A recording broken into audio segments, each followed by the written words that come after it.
Hello అందరికీ ఈరోజు వీడియోలో మనం బ్రహ్మ గురించి తెలుసుకుందాం. అంటే బ్రహ్మ ఈ లోకాన్ని సృష్టించాడు అని అంటారు కదా, అలాంటి బ్రహ్మ తన కూతుర్నే ఎలా పెళ్ళాడాడు, అదేవిధంగా బ్రహ్మకు ఎందుకు ఎక్కువగా దేవాలయాలు ఉండవు, ఈ అన్ని విషయాల గురించి ఈరోజు వీడియోలో మనం తెలుసుకుందాం.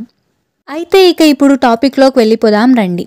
హిందూ పురాణాల ప్రకారం ఈ ప్రపంచాన్ని బ్రహ్మ సృష్టించాడు అని అంటారు. త్రిమూర్తుల్లో ఒకరైన బ్రహ్మ మనుషులని, ఈ సృష్టిని సృష్టించాడు. బ్రహ్మ భార్య ఎవరు అంటే మనకు టక్కున గుర్తొచ్చి చెప్పే పేరు సరస్వతి. నిత్యం బ్రహ్మ పక్కన ఉంటూ మనకు దర్శనమిచ్చే బ్రహ్మ భార్య సరస్వతి గురించి ఒక ఆసక్తికరమైన విషయాన్ని చెప్పబోతున్నాను.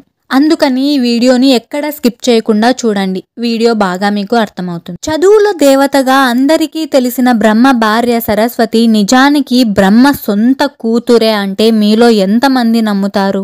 బ్రహ్మ కూతురు సరస్వతి ఏంటి అని అనుకుంటున్నారా? కానీ అది నిజం. బ్రహ్మ కూతురు అయిన సరస్వతినే పెళ్ళాడాడు అనే విషయం ఈ కాలంలో చాలా తక్కువ మందికి తెలిసి ఉండొచ్చు.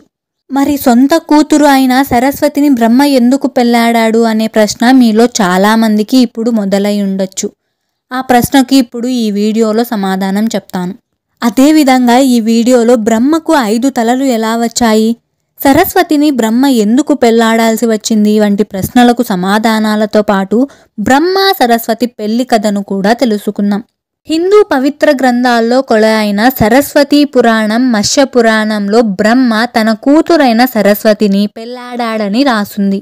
సరస్వతి పురాణం ప్రకారం బ్రహ్మ తన శక్తితో సరస్వతిని పుట్టిస్తాడు. దానితో ఆమెకు తల్లి లేదు, కేవలం తండ్రి మాత్రమే ఉన్నారు, ఆయనే బ్రహ్మ. మత్స్య పురాణం ప్రకారం బ్రహ్మకు 5 తలలు ఉండేవి. బ్రహ్మ ఈ సృష్టిని సృష్టించాక ఈ సృష్టిలో అతను మాత్రమే ఒంటరిగా ఉండేవాడు. దాంతో బ్రహ్మ తన శక్తితో సరస్వతి, సంధ్య, బ్రాహ్మీలను తయారు చేశారు. ఆ ముగ్గురిలో సరస్వతీదేవి చాలా సౌందర్యంగా ఉండేది. దాంతో ఆమె అందానికి ఆకర్షితుడైన బ్రహ్మ నిత్యం సరస్వతిపైనే తన దృష్టిని ఉంచేవాడు.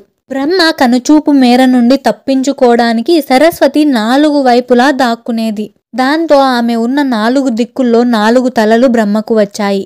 ఆమె బ్రహ్మ కనుచూపులో నుండి తప్పించుకోలేకపోయింది. అప్పుడు సరస్వతీదేవి చివరికి ఆకాశంలో దాక్కోవడానికి ప్రయత్నం చేసింది. కానీ తన 5వ తలతో సరస్వతిని చూస్తూనే ఉండేవాడు బ్రహ్మ. దాంతో చివరికి సరస్వతీదేవిని పెళ్లాడి మనుషుల జాతిని నిర్మించాలి అని అనుకున్నాడు బ్రహ్మ. అప్పుడు ఒక ఏకాంత ప్రదేశమునకు వెళ్ళి 100 సంవత్సరాల పాటు వాళ్ళిద్దరూ ఏకాంతంగా గడిపి మను అనే బాలుడికి జన్మనిచ్చారు. ఈ భూమిపై మొదటి మనిషి మను అని అంటారు. అంతేకాకుండా వేదాలు, సనాతన ధర్మాలు, సంస్కృతం భాష వంటి ఎన్నో భాషలకు మనుని జనకుడు అని అంటారు. ఈ విధంగా మనిషి జాతిని నిర్మించడానికి బ్రహ్మ తన కూతురైన సరస్వతినే పెళ్ళాడాడు అని అంటారు. ఈ కథే కాకుండా ఇంకొక కథ కూడా మనకు ప్రముఖంగా వినిపిస్తుంది.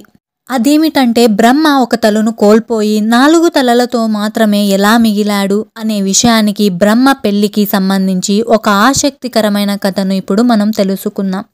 తను ఎటువైపునున్నా కూడా బ్రహ్మ తననే వెంటాడుతూ ఉండడంతో భయపడిపోయిన సరస్వతీదేవి శివుడి దగ్గరకు వెళ్ళి బ్రహ్మ గురించి చెప్పి తనను కాపాడమని కోరిందట. దాంతో బ్రహ్మ చేసే చర్యలకు కోపగించిన శివుడు బ్రహ్మ 5వ తలను నరికేశాడట. ఆనాటి నుండి బ్రహ్మకు 4 తలలు మాత్రమే ఉన్నాయి అని అంటారు. అంతేకాకుండా బ్రహ్మ చేసిన పనికి తను ఈ సృష్టికర్త అయినప్పటికీ తనని ఎక్కడా పూజించరు అని శివుడు శపించాడట. అందువల్లనే త్రిమూర్తుల్లో శివుడు, విష్ణువులతో పోలిస్తే బ్రహ్మకు గుడులు చాలా తక్కువగా ఉంటాయి. చాలా తక్కువగా గుడుల్లో పూజిస్తారు అని అంటారు. అంతే అండి ఈ వీడియో మీకు నచ్చినట్లయితే లైక్ చేయండి, షేర్ చేయండి, అలాగే ఛానల్ని సబ్స్క్రైబ్ చేసుకోవడం మర్చిపోవద్దు. Thank you.